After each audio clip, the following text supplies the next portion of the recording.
My name is Jeff Valio. I'm a Senior Director of Engineering at Grubhub. We really spent a lot of time being extremely deliberate and diligent about how were we going to ensure that our product was going to be, extremely stable, resilient to essentially unforecastable demand, based on the state of the world. And how are we going to make sure that the promise that we make to our customers, right, our restaurants, the promise that we make to our delivery drivers, the promises that we make to our diners, that we were going to be able to fulfill, right, that we were going to be available for them, that we were going to be able to be punctual, correct. And so that's really what we were focused on. But now it became so much more important. It wasn't a convenience for diners. It was a necessity. It wasn't another revenue stream for restaurants. It was their only revenue stream. So like, how could we make sure that we were going to do what we've been doing for years, but do it perfectly at kind of the most uncertain times?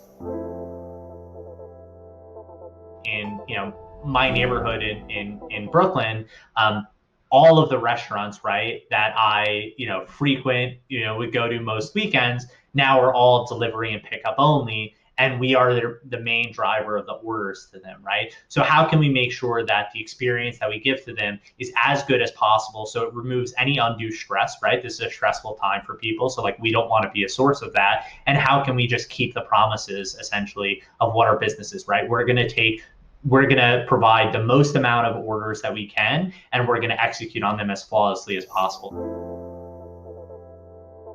We have all of our diner-facing infrastructure and services, which is a whole e-commerce platform, but a real-time, hyper-local e-commerce platform. So it's a relatively complex system. We have all of our restaurant-facing technology. So how do we get orders to restaurants? Also, how do restaurants manage their orders, manage their accounting, and promos, and all of those types of things. And then we have a delivery system, which is, okay, we have all of these orders that have been placed for this geographic region. Well, what is the right bundling for those orders? What delivery driver should get them? What type of vehicles do they have? What type of orders are they? It's a very complex system to make the most efficient choices possible, so that we have the most efficient delivery possible.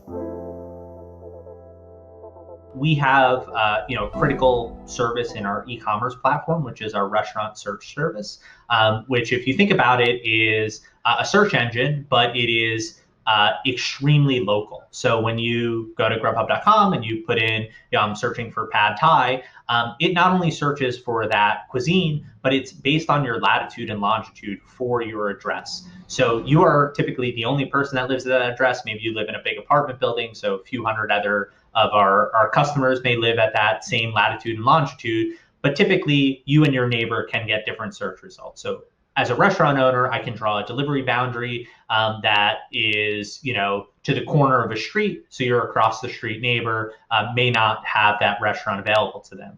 And so that makes caching extremely difficult, because we can't say, well, just cache all the search results for this neighborhood together, because the restaurants may not deliver to all parts of that neighborhood. And there's no way for us to easily do that, because all of the requests require a latitude and longitude, which is an extremely precise point. And so what we did in conjunction with our client teams was start to send another parameter, which is a slightly less precise geographic area. So a geohash that's slightly less precise than a latitude and longitude, based on an analysis that we did, and cache results based on that.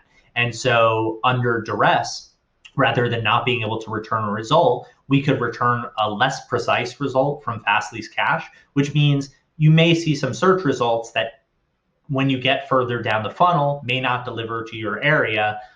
But what that means is that you have a much higher likelihood of getting something that does, versus if we can't service the request at our origin. So it's a really interesting way that we took what we believed is kind of an uncacheable API, and modifying it, able to caching it at Fastly, and then only return that under error conditions to allow for a better user experience than the alternative, which is, if our origin isn't unavailable, then we can't serve anything.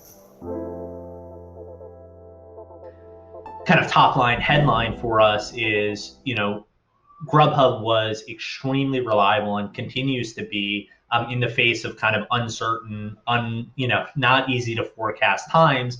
And it's because of not only the work that we did, at the beginning or middle of the winter, but also the work that we've been doing for years to kind of, always think towards, well, what if something happens that we can't really plan for? What if we grow unexpectedly? What if this happens? What if that happens? So always kind of questioning what we're doing with an eye towards the unexpected, I think really set us up for that. And then when the unexpected unfortunately did happen, we were able to move very quickly so that once we started to see the indicators of this large growth and where we kind of saw creaks in the system, that we were able to respond to those very quickly without, I think, our customers really noticing.